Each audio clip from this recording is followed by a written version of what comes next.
All right. Thank you for joining us. Tony Mormino here with the Engineers HVAC Podcast. And we're so glad you're joining us. This is a special live version streaming on LinkedIn, Facebook, YouTube, and about 6 other channels that I'm not quite sure where we're going, but we're going out there today. And thank you so much for being here. So our mission here is to empower and educate the HVAC community. And this channel is brought to you by 2 rep firms, Hobbs and Associates and Insight Partners. And thank you so much. I'm Tony Mormino. I'm your host. So I have a surprise guest here today.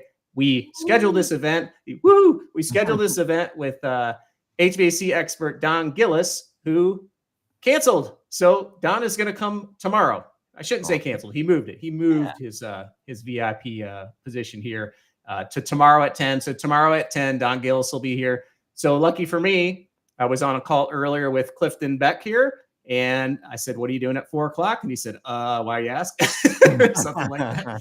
And now I got 2 experts. So today we're going to have Clifton Beck here, HVAC, refrigerant expert and training expert. We'll talk a little bit about what he does, and we're going to go over the A2L transition, R410A transition to A2L refrigerants. We're going to talk about the important dates. We're going to talk about the A2L-ness, the A2L classification of the refrigerant, what that actually means.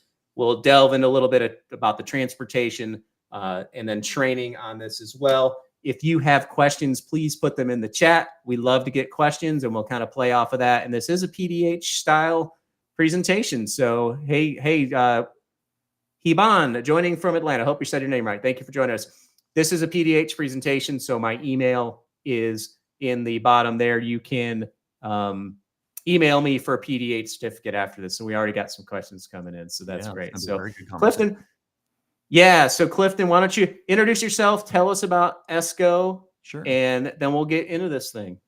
Yeah, so I'm Clifton Beck. I'm the manager of digital media at the ESCO Institute, which is part of the ESCO group.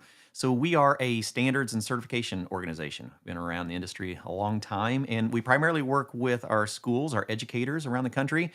And what we are experiencing right now is a lot of need for education on the transition, the refrigerant transition that we're going through, and just understanding what that looks like. So we do a lot of training, we do a lot of certification, and I'm very excited to be hanging out here with you, Tony. We just got to meet at AHR for the first time.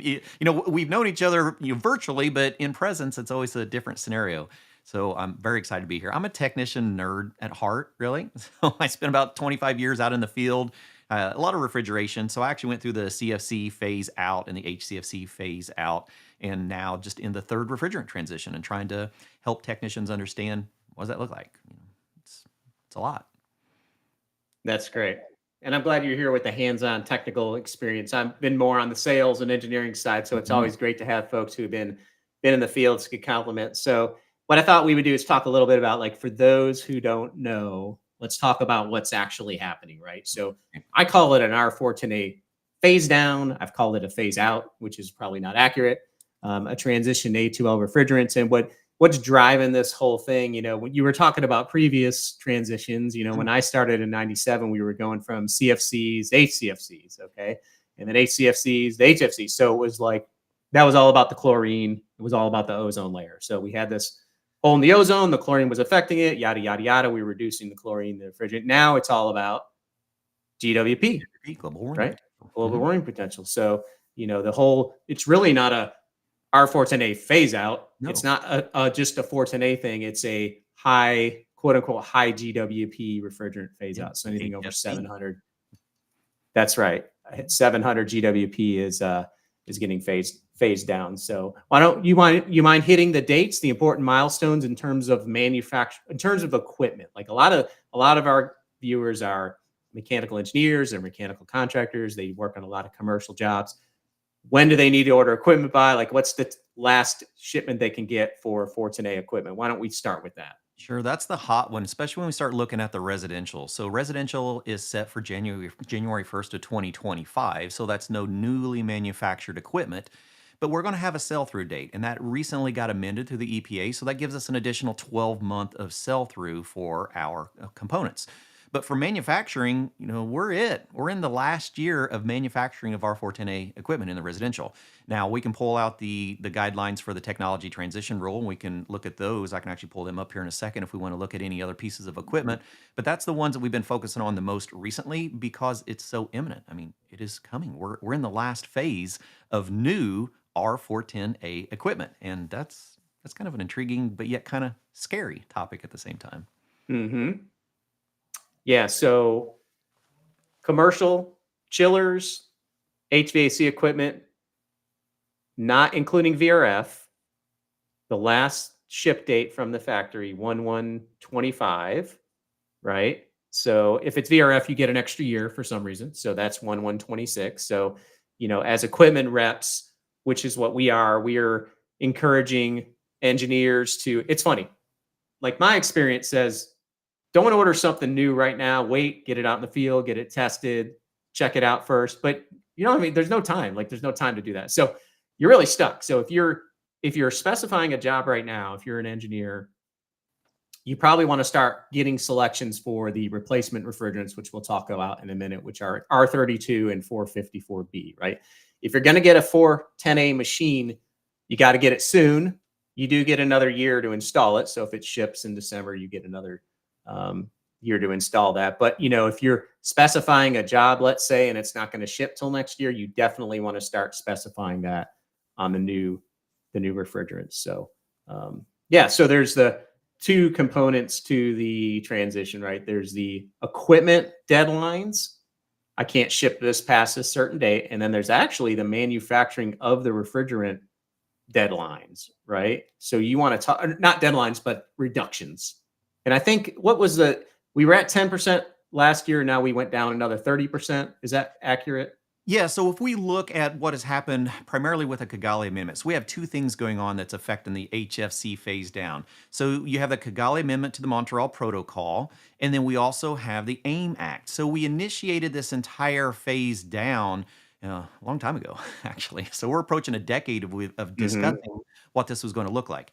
So if we look at that phase down, that schedule, we had a 10% reduction in January 22. Now remember, that is the manufacturing of new refrigerants based on GWP. So if a manufacturer of refrigerants has refrigerants that have different GWPs, they can produce more of the less amount of GWP refrigerant. So it's all based on total global warming. So Jason Objute from our team always talks about, like, we got this great big piggy bank of GWP. So it's not really pounds of refrigerant, it's GWPs of refrigerant. So if I have a refrigerant that has a GWP of 1,000 and I have a refrigerant that has a GWP of 1, I can sell 1 pound of the 1,000 GWP and 1,000 pounds of the 1 GWP. So the manufacturers are having this balancing act of how do they collectively look at all the refrigerant demands for new equipment and replacement refrigerant and decide what is the best utilization of their GWPs. So that was January 1st of 2022. Anybody see price of R410A and other HFCs go up in 2022? Right? Well, January 1st of 2024, we added an additional 30% to that slide. So we are actually at 40% from our original baseline of refrigerant manufacturing than what we were in 2021. So it's a big slide. 24 is going to be a interesting and challenging year for the entire industry. Yeah, because, we're still making our R410A equipment. Absolutely. As much as we ever have, really. Maybe a little bit less because people are switching over. Starting to see some transitions, yes. Yeah. So that's I think they staggered. In my opinion, no one came to ask Tony like my opinion on when they should lower the manufacturing, but I think they should have overlapped it a little bit better. It certainly makes it hard, and it's funny. This no matter where I present this, either at ASHRAE or like internally or live, we always get these questions. I'm like, look, we're reacting to this stuff. We don't really get a big seat at the table when it comes to these policies and the transitions. It's all made at higher levels than us, and we do our best to react to them. And they're kind of a pain in the butt, but we get through them the best we can. And I think we've got a good history of doing that. So okay, so we talked about the dates. We talked about R410A. So the restriction on the refrigerant is a GWP of 700, a global warming potential of of 700. That's the limit. So if you're a manufacturer of HVAC equipment and you use 410A, which is what a lot of people use, you have to replace that with a refrigerant that has a GWP less than 700, among other factors, but that's what's driving this change. So the two refrigerants are, why don't you fill us in on the two refrigerants that most people are going with? Absolutely. So we're pretty well split in the industry. We see a variety of R-32, and we also see a variety of R454B. And I always like to help people understand what that looks like, especially when we start talking about, in a comparison on our PT chart, what are we going to see? Well, if we think about R410A, right? Hey, Clifton. Yes. Can you pause for a second? I think your sound is a little why don't you do this? Refresh your browser real quick and come back in. We lost you're out of sync a little bit. Go ahead and do that. It'll be fine. I think it'll work fine. Sorry about that, everybody. When you're live, you never know what's going to happen. Okay, I got you back. So there we go. It's a good testament to show that we are actually live. So yeah, absolutely. Anybody thought we were faking? We don't fake around here, man. We do it for real. Impromptu. We decided this an hour ago? That's right. So if we talk about R410A, and if you're not already familiar with R410A, it's a composition of two different refrigerants, two different chemicals. So it's a 50% blend of R32 and a 50% blend of R125. That makes up R410A. We actually had the chance to go with R32 back in the late 90s when we were proposing the transitions into R410A, but building codes were never ready for the flammability factor of it. So we blended in 125, which is a flame deterrent, and we came up with R410A. So going forward, we're going to have two primary refrigerants. We have that base refrigerant, that 50% base of R32. So it's going to be a single constituent refrigerant, no blend. And then we're going to blend R32 with another refrigerant called 1234YF. If anyone's not familiar with that, we use it a lot in the automotive industry. It's a very popular HFO refrigerant.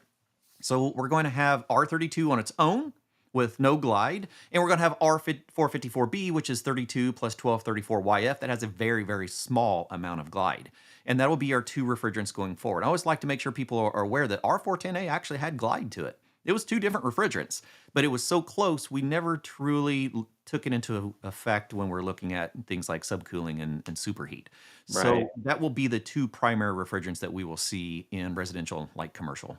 And could you touch on what glide is for those who don't know? Because I think like from an engineering standpoint, here's one thing I'll say too. Like I've been in the industry for a long time, right? If you're an engineer, there's two viable refrigerants that Clifton's doing the next job talking about, R32 and R454B. If you got someone coming to you and pushing one or the other and selling against the other one, that's because they only got one. That's the Tony Mormino. My experience of that is what's happening there. Both of these refrigerants are very safe, very reliable. So someone might say, oh, that has glide. We don't. Talk about glide and what that really means. Because 410A had glide too. Minor very minor. I always like to use water. It's the simplest process that we have that we can understand what glide looks like. So I'll use this in a classroom. Say if I have a flask of water and it's in atmospheric pressure, no cap on it. And if I raise that temperature and I raise it to around 212 degrees, what am I going to do? I'm going to change state from a liquid into a vapor, right around 212, right? Now, what happens if I come backwards and my vapor comes back down to that 212? I get below that, I'm going to be liquid, right? Mm-hmm. So we're just talking about gas laws. Well, it's very specific for superheat. If I go above 212, I'm going to be a superheated vapor. If I go below 212, I'm going to be a subcooled liquid. Well, what happens if I mix two different liquids together and they have slightly different boiling points? That means in between those two boiling points, I have a little piece of space called glide, where I'm in between states as a total. So if I take two different refrigerants and I go, okay, I got a boiling point here and I got a boiling point here. That means in between, I'm not really going to calculate much with that. But if I'm above here, I'm going to be in my vapor state, so I can be superheat above there. And if I'm below here, I'm going to be liquid, and I'll be able to utilize that for subcooling. So we have a little bit of dead band in between where we haven't changed state completely. So we'll see a very small amount of glide in 454, but we also seen a very small amount of glide in R410A, and it wasn't significant enough to be a major concern. Right. And why that's important is if you have a refrigerant that has a large glide Mm. and you get a leak, you can't just top it off. There's rules about it. You probably know more about that than I do. So if you have a refrigerant that has a huge glide and there's a leak, you have to take it all out because you don't know what the ratio is. Because one Right. refrigerant of the two may have leaked more than the Escape. other one, depending on where it is. So Yeah, yeah. exactly. I always talk about like, all right, say we have a tube in maybe an evaporator, and I have two liquids passing through that tube, two different chemicals. And if I happen to be in that little bitty space of glide, I could have primarily a blended liquid on the bottom, but on the top of that tube, I could actually have vapor from one of those chemicals and not the other. Mhm. So if I had a hole on the top of that tube for a long period of time, I could actually potentially lose one of those chemicals. And so if I add refrigerant on top of it, I'm now a chemist with a whole new chemical that is not classified and not registered, and I don't know how to calculate superheat and subcool with it. So yeah, Yep. I know I'm going on my Good to know. Good to know. tangent. I know it. So we were talking about A2Ls, and I went down this rabbit hole of the glide, but I forgot where we were going with that. Oh, we were talking about the two viable replacements, right? Yes. So R32 and 454B.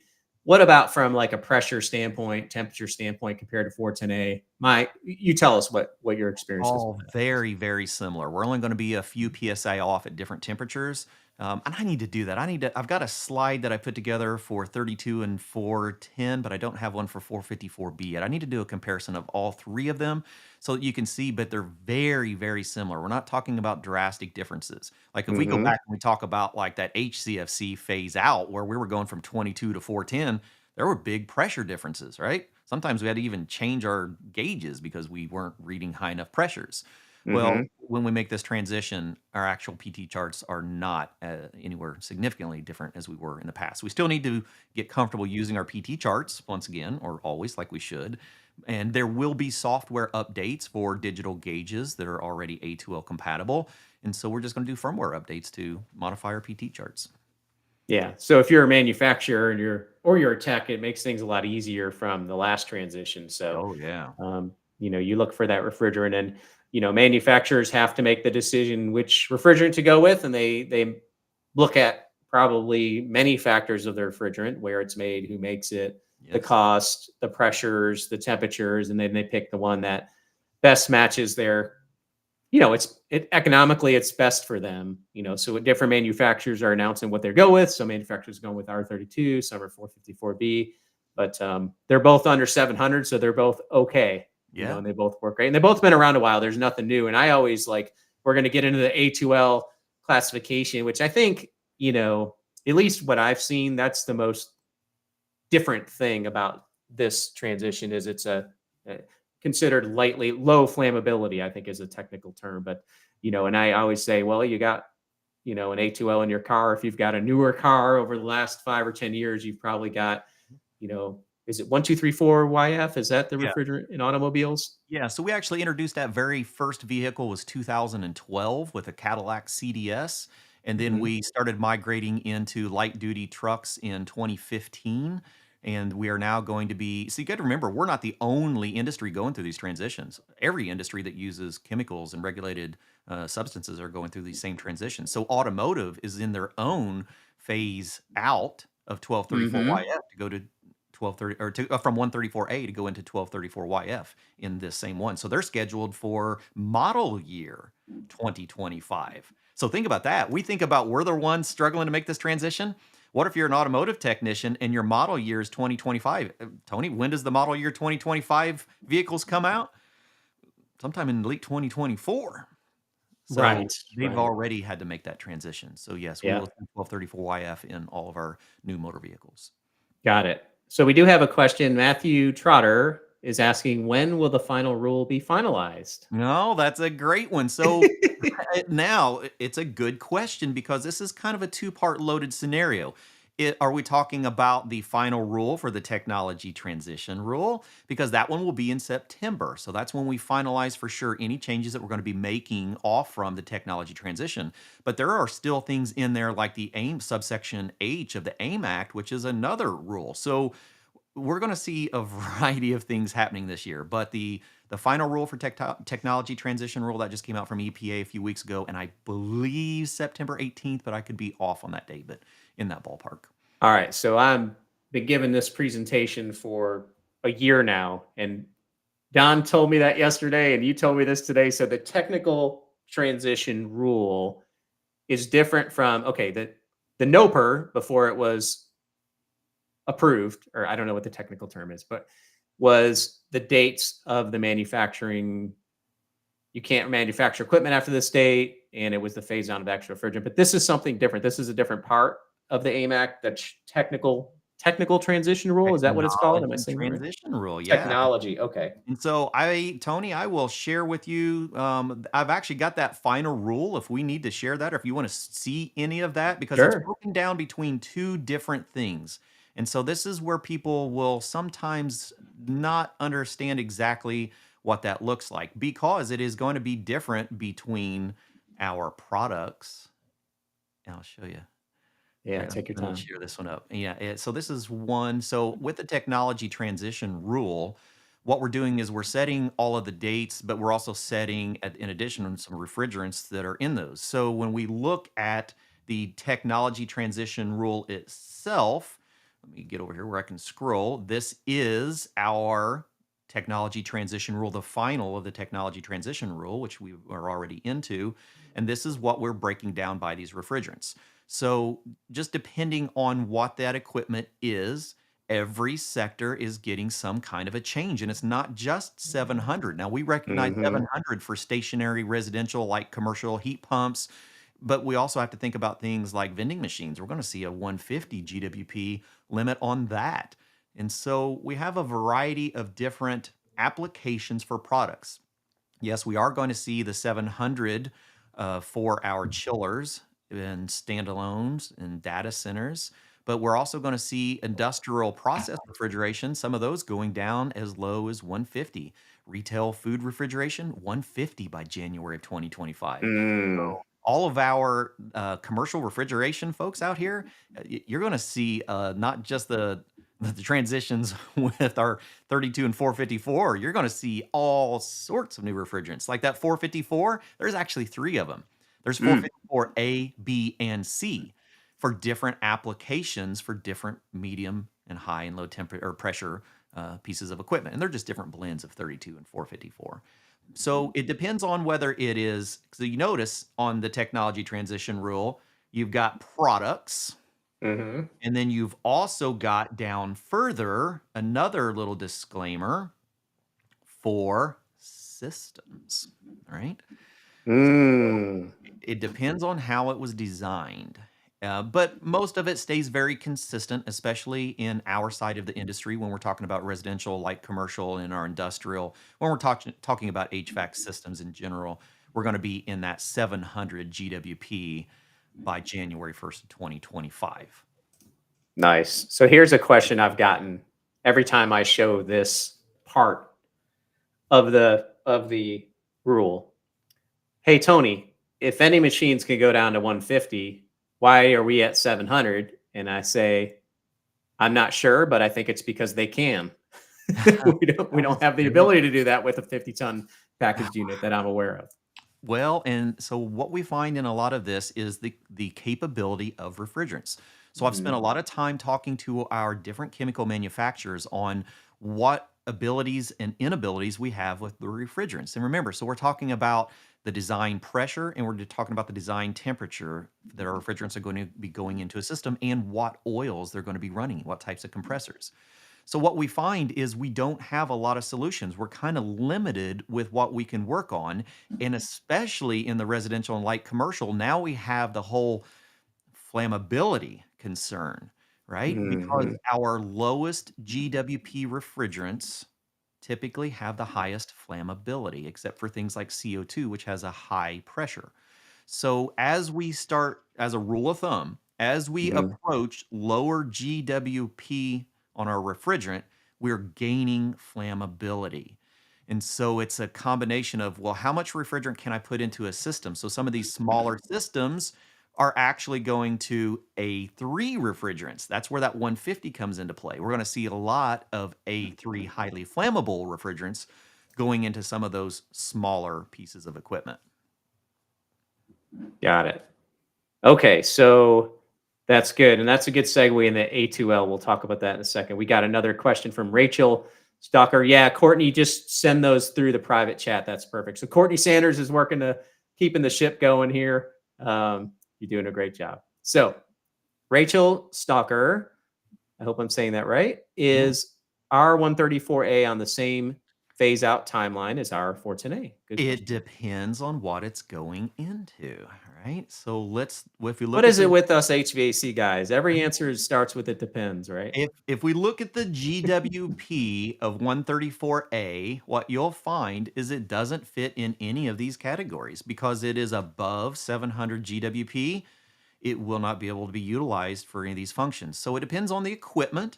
And yes, 134A is being phased down. All HFCs are being phased down. So what are the appropriate replacements? It depends on the industry that it applies to. It depends. Yeah. Anything over GWP is 700. So, Yeah. Here's a question. I don't know if we know this, but which from LinkedIn user name not showing, sorry, which subsector does bottled filler and drinking fountains fall under? Not Got sure. me on that one. I'll have to follow We'll up have with to that follow one. up with you guys on that one. If you like reading 1,000-page documents for fun, I'll hook you up. Yeah, exactly. Exactly. Yeah, you can get your mind twisted around. That's and Adam Roeder asked that question. Thank you, Adam.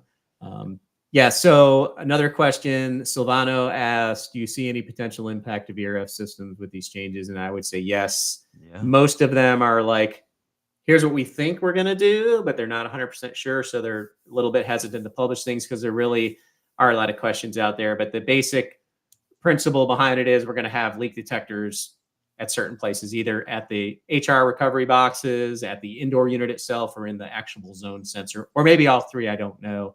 And that goes for any HVAC equipment. It's going to probably have some sort of leak detection in it, which for me as an engineer, like I like to simplify things and keep it simple. There's already enough going on. I just can't believe we're going to have to deal with refrigerant monitors now, which are, Well, maybe. Are we yeah. going to have to deal Fill with me in. Give me the expert opinion on this because I'm just Absolutely. a hack at this I can stuff. tell you what I have seen. So I spent a lot of time with Johnson Controls at AHR looking at the VRF products to see what we're going to be doing for both refrigerants as well as mitigation. So with refrigerants, we are definitely making our transitions, and quite a few of our manufacturers are going to be way ahead of the schedule. So we're actually going to be seeing some of our R-32 and 454B VRF systems coming out later in this year, possibly. But they were saying definitely by first of next year. So we're going to be seeing them very quickly. And we're going to be adding on our VRF products, we're going to be adding our refrigerant leak detection sensor at the indoor unit. But if you think about it, if I already have a communicating signal between our indoor unit and our outdoor unit, branch boxes, we're all daisy chained, what do I need for an extra input? Just another input. And so that's all we're actually going to do. We're going to be adding that refrigerant leak detection sensor at the indoor units. And if it is a branch box, we're probably going to see them in as well. And then our RDS, our refrigerant detection control, is going to be built into the outdoor units. Remember, it's just another input. It's measuring the concentration of refrigerant. And then if it gets into a heavy enough concentration of refrigerant, it's going to go into a state of mitigation. And that's another topic we can talk about if we ever needed to. Got it. You Yeah, made we me will. feel better. I'm going to sleep better tonight. Oh, One absolutely. other. Yeah. It's not an add-on, it's added in. How about that? Oh, nice. Okay. I have to remember that one. That's good. Okay. Let's see. We got a couple more questions here. Jeff Saviano, when converting R410A to R32 or 454B, R454B, do we need to change the oil or TXV? There's many. I know, or this is like heaven sent for us because there's so many layers and things we could do with this. And, Yes. I'm gonna let you go. I'm gonna let me shut up and let you talk about this one. So my answer would be none of the above, because we will not be converting R410A systems to any of these A2L systems. Because remember, if my system was engineered for an A1 refrigerant, I cannot replace the A1 refrigerant with an A2, A2L, or A3 refrigerant. It was not designed for it. And now if I was to do this procedure, I would now accept all liability for this new unregistered, uncertified piece of equipment. I hold 100% liability Mm. because there is no replacement for R410A. Currently, there's no SNAP approved EPA replacement for R410A. Our only service gas for R410A is R410A. So 32 and 454B will be coming out in brand new equipment that has been tested and certified. And if it falls into the M2 classification or M3 classification, it's going to have refrigerant detection sensors built into the equipment. So yes, you will not be using 32 or 454B in R410A systems, only R410A. Yep. Thank you for that answer. And the oil, I learned live on LinkedIn when Don Gillis hinted at me maybe being incorrect. Was that one of them uses the same POE of 32 and one of them, I think 454B has the same oil as 410A. Correct me if I'm wrong. And then 32 has a different oil. Does that sound right? Or I have not verified that, but I would not be a okay, bit surprised to see R32 going to PVE oil instead of POE. But I've not got it. verified that because I've not actually seen the physical equipment yet. The But it is jury's out. potential. The Yeah. jury's out. Gotcha. Well, it just makes sense that, one of the primary manufacturers of R32 is Daikin, and they use PVE oil in a lot of equipment. So I could see 32 being a PVE product, but I'm not 100% on that one yet. We'll see once we Makes get more sense. equipment coming to the industry what that looks like. Makes sense. Okay, we got a couple more questions. By the way, these questions are great. Thank you all for watching. Please absolutely. drop them in the chat. It makes our job a lot easier and a lot more fun. So please keep the questions coming. So we do have some more. Great. Okay, Yeah. so Patrick Tremont, PE, asks, how do R32 and 454B compare with regards to efficiency and capacity? And then I'll save the second part of that after my expert answers that. So efficiency and capacity comparison. So I personally have not seen data on the performance of them. I have listened to people discussing that both 32 and 454 are a more efficient refrigerant, and then we have less total refrigerant capacity in the system. But I've not done a comparison model to model to see that specifically. So unfortunately, I can't answer that one, except for I have heard that both of them have a higher efficiency rating. Yeah, the data I've seen from the manufacturers is that negligible difference, Yeah. but slightly higher. So same information I've seen. So that's a great question, and I just think it's so close. It's not even like, even if you're an engine, even if you're making equipment and you're deciding between the two, they're so close that you don't even take that into account, is what I was told for a couple of my manufacturers. So Yeah. the next part of that question is, will they both require a similar volume of, okay, I think we answered that. So we think so, yes. So Patrick Tremont, thank you for the question. Matt Trotter has another question. Can you clarify how much space is required to store A2L refrigerants, like 100 pounds, question mark? Space requirements, any different than what we're dealing with today? Or Well, so then we get into storage. Now, I focus primarily on refrigerant capacity in our vehicles, and we also do training on what that looks like. 'Cause I did see another question about what about getting trained on this. So we have an entire training program specific for that, and we go over what does that look like. Because once we start storing larger capacities, we have to look at our storage facility and decide what classification it falls in. And in some cases, it even requires sprinklers in storage facilities, but it's all based on volume. So that one I'm not prepared to dive deep enough into, but I'd be happy to follow up with you if you want to get with me later on that one. absolutely, yeah. And so, speaking of training, we got another comment here. Russell Johnson, anyone wants to get certified A2L, please take the class. I'm a big believer in training, and if you're watching this in the future on our podcast or our YouTube channel, I'll have Clifton's information in the show notes. So check that out. Clifton works for ESCO. That's what they do. They go around and do training. So if you need training, you can contact Clifton at any time. So, okay. So where can I find the table? Okay. So Joshua Robinson, where can I find the table with R410A and transition dates? You can go to Insight Partners website. We have a one sheet there that has the transition dates, a little bit about what A2L means. It's under the forms section. So I believe that's correct. But anyway, if you go to our website, insightsusa.com, insightUSA.com. Again, if you're watching this in the future, listen, I'll put it in the show notes. You can go download the tab there. Okay, Thomas McCann. Can you use existing R410A refrigerant lines when installing a new R32, R454B split system? That's a great question. I don't know that I've heard that one before. I'm curious to hear the answer. So That is a very good question. So I have set in on training where we've discussed that and the utilization of properly cleaning and flushing line sets. And I have yet to see an installation manual that says that you cannot.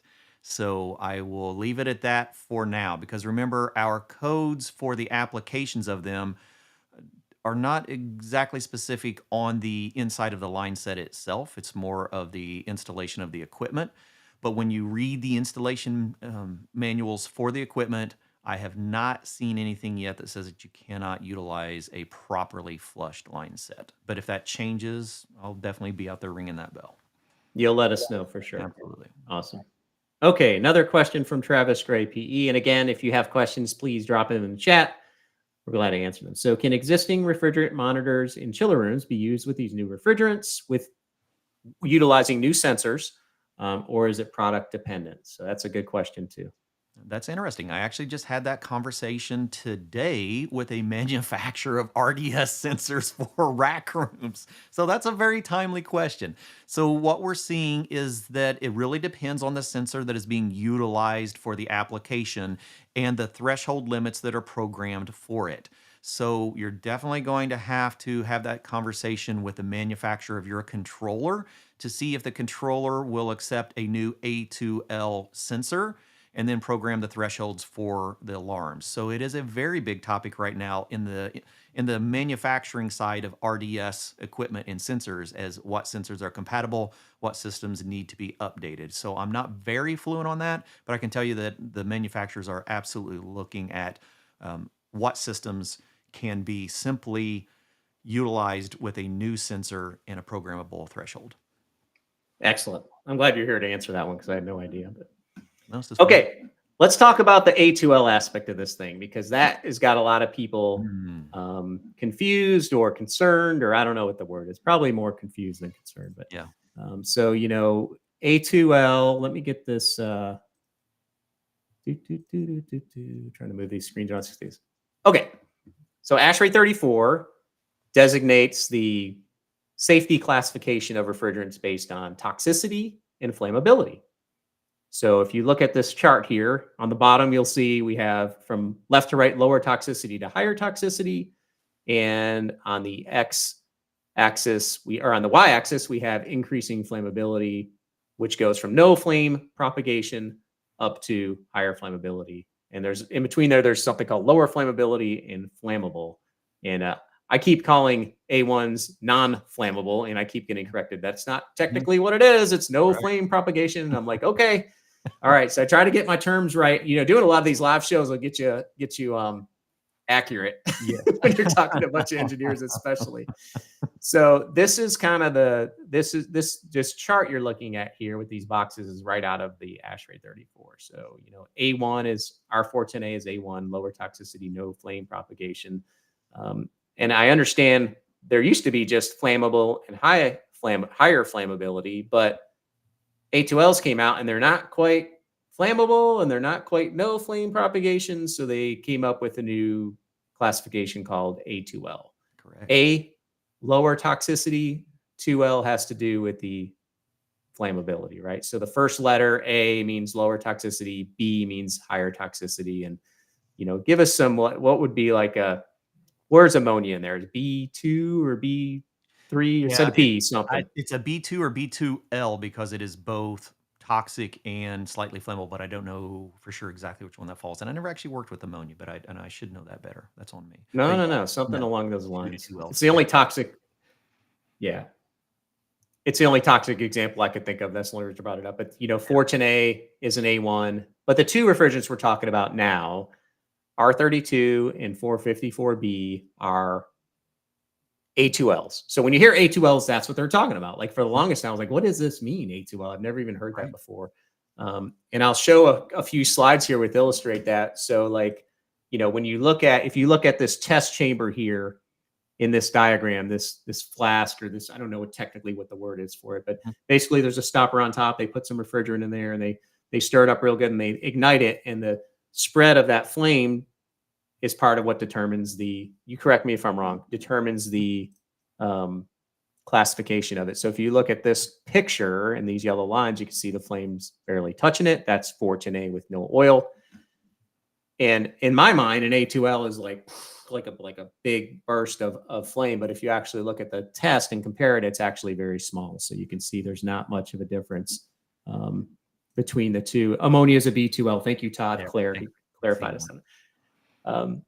So not much of a difference in terms of, the testing. If you compare that with propane, which is an A3, there's obviously a huge difference there. And if you look at all three of them, it's not, the A2L is not that big of a difference in terms of the flame spread. And I share this, but I don't mean to minimize like the responsibility aspect like we were talking about earlier. Like you still can't just top off a R410A machine with it. It's very serious. If you try to change out the refrigerant, you really put yourself in a big liability situation. Absolutely. The warranty's going to be voided. The UL's gone, so it's a very serious thing. But from the actual like flammability aspect of it, this is what we're dealing with. And I've got a great video, Clifton. Could I show this video? You're welcome to. For the flame test? Spread all over the place. And it was kind of fun just showing the difference of those. Yeah, I'm a technician. Give me something to burn. I'll show you what something looks like. All right, I got this video here. I'm going to show this guy. This YouTube guy I keep seeing. I'm going to let you walk through the video so we don't, sit here. Sure. If that's okay, I'll go 100%. Right to the flame test, and you could tell us kind of what's going on. Let me see if I could cue this up here. Yeah. So the goal was to be able to show what A1, A2, A2L, and A3 look like out in the industry. So I went with a non-regulated industry, which is the propellant industry that uses different refrigerants, different chemicals that we consider as classified refrigerants. So I actually have R134A, that's my A1. I have R152, which is my A2. I have 1234YF, which is the A2L, and then propane, which is in that A3 classification, so that we can see what each of them look like, but with things that as technicians we might encounter in the field. So I've got a silicon carbide igniter, a silicon nitride igniter, and a Honeywell direct spark ignition module, so that we can see what those look like, since we know that they're all actually flammable with different ranges of flammability. Yep. Let me get that back up here. Sure, absolutely. So I'll use these in a couple different ways. I will use the refrigerant in vapor state going across the different ignition sources, and then I'll use it in liquid state. And so what we'll actually end up seeing is that our A2L, or especially our 1234YF, I actually don't get any ignition to it in the vapor state. But when I'm changing state from liquid to vapor, that's actually when I have a little potential for ignition. And so that's where we need to be most careful, is when we're going into a vapor. Let's see if I can get this back up here. So, okay, so let me go back here because I missed the first part of that. And when we're live streaming, just so you all know in the audience, sometimes these things don't work, and it looks like that might go down that road right now, but we're going to try and play it anyway. We can at least explain and give reference. If you want to see it later, you can actually just get an idea of what does flammability look like outside of the test chamber. Test chamber is awesome to be able to see that, what does propagation means. Put a V in there, we put refrigerant, put ignition. If we touch it, it's going to be an A2 or A2L. If our flame comes around and touches itself, then we're going to give it an A3, a highly flammable gas. But our A1 does actually light. It just has to be in the right condition. And our A2L is actually very, very similar to an A1, but it has definitely more flammability to it once we're changing state. Well, we're getting a little bit of movement here. Let's see if we get this video going. Okay, so why don't you tell us what's happening here? So we've got some... Yeah, so this one is going to be the 152. This is our A2. We don't use the 152 very often in the industry. We use it. We actually had looked at using it as a replacement for R12 before we went to 134A, but it is out there in applications. Okay, so we're not getting it's not screen sharing for some reason, but we'll put a link to that. Like if you're watching this again in the future, we'll put a link to that. It's a really good test to show. Like when I see propane, getting lit, it's a big, I've had Yeah. one of these propane torch things before. We used to use it to kill the weeds and stuff like that. And this is not, when you see it trying to be lit, it's very difficult to light it at all, or to keep it lit is almost impossible. But anyway, so we'll share that. We'll share that at another time. Okay, so a couple more questions here. And thank you again for the questions. And Clifton, thank you for joining us on a short notice. So Clifton had nothing 2 hours ago. He thought he was going to be, hanging out, having a beer or watching TV or something. I'm like, hey, what are you doing at 4 o'clock? So thank you for coming on. We appreciate it. And 10, I love this. yeah, and 10 o'clock tomorrow on LinkedIn Live, we'll have Don Gillis on here, so you can check that out as well. Okay, so here's some great new questions. Namir asks, what options do you have if existing R410A VRF unit needs replacement after 2025? I'm not sure if that means needs more refrigerant or needs new equipment. Well, yeah, let's look at that from two different aspects. So let's look at that from the refrigerant itself. So the importance of reclamation and bringing refrigerant back in to be properly reclaimed and put back into service gas is that, remember, those restrictions on those GWPs were based on newly manufactured refrigerant. The more refrigerant we bring back from the industry as reclaimed gas that's reprocessed back into AHRI standards, that is service gas going forward that is not calculated into that original GWP calculation. That was only for newly manufactured refrigerant. So it's crucial that we continue and that we increase and escalate the reclamation of refrigerant, and we repair leaks when possible, so that we have a longer period of service gas of R410A, because there isn't, like I said earlier, there's no EPA SNAP approved replacement for R410 right now. So it's important to get that back. Now, equipment wise, now we're getting into, if I have an existing R410A system, I have my theory on this, but I have to be very careful with this on a multi-port ductless or VRV system. Think about it. What is the difference between an R410A indoor head and, say, an R32 or an R454 indoor head, if they operate under the same pressures or similar pressures? I would say not much, other than the sensors in the equipment. Exactly. So going forward, I anticipate that being a solution, is that we will still have replacement indoor components. They just may be equipped with a refrigerant detection sensor. I've already seen residential furnaces hit the market. I had a call just a couple of weeks ago from a technical service advisor. He said, hey, I know you're up to date with what's happening with mitigation in residential. I have a furnace that has an error code on it that I don't know what it is. I said, what's that? He says, refrigerant leak detection sensor not located. I went, oh, well, that's interesting. That just tells me that the furnace wants to know, is it connected to an A1 system or an A2L system? That's all it really wanted to know. Is there a leak detection sensor that should be getting plugged into me? So if I have say we no longer manufacture R410A indoor pieces of equipment, but we have replacement A2L that has the refrigerant leak detection sensor that is not needed on an A1 system, we still have replacement service parts. So I hope that that's the way the industry looks at that and the manufacturers look at that. I anticipate seeing that, but that is definitely not in stone for replacement parts that I have seen from any manufacturer just yet. It's an assumption on my part right now. Yeah, I think that's a fair assumption too. So. Okay, thank you, Namir. So Travis Gray is asking, this may be a comment based on a previous question. It is also a big deal of replacing chillers with A2L in the same room as an open flame boiler or water heater. You need to shut down the boiler if there's refrigerant leaks. So I think that would be probably true. Travis is, I don't know that part of it, so I'm hoping. It sounds like that would be right to me. Yeah. Yeah, more to follow on that. We're really actually waiting for a little bit more information to see what the effects are going to be. So thank you, Travis, for the comments. Thomas McCann says, I keep seeing some videos on R32 systems exploding by something called a diesel effect. I'm not sure what that is. Some of these videos are really scary. Any comments on that, Clifton? I mean, I've seen tons of videos where it's extremely hard to light these refrigerants. So Yeah. I absolutely do. So I can now. I would want to have a little bit more information to verify an R32 system with a dieseling effect.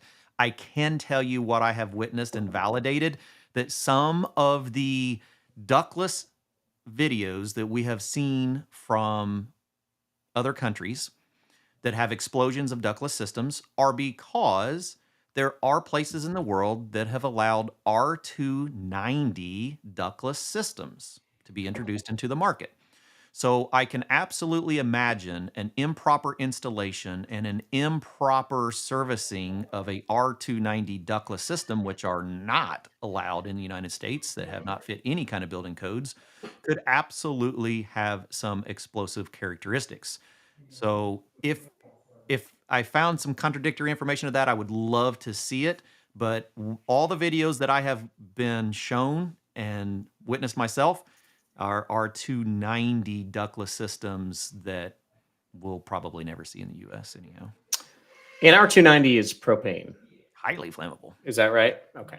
Yeah. You may have said that. I was looking at the next question here, but I thought so. That's Yeah. propane, and I would say too, and I do a lot of stuff online, and there's a lot of people who will do stuff to get views that may not be 100% accurate. So please double check everything you see out there, especially if it's some kind of scary thing they're trying to get views on. So just my 2 cents input there. So Alex says, just out of curiosity, why haven't R744, which I think is CO2, CO2, absolutely, become more streamlined? I get this. This happens all the time. I'm giving this presentation. Actually, I'm speaking tomorrow online at the ASHRAE Manitoba chapter. So I'm super excited about that. It's my first. It's my first international talk. So now I could say international speaker Tony Mormino. I can introduce myself that way for my one international talk. So I'm super excited about that. So shout out to ASHRAE Manitoba for inviting me up there. I appreciate it. So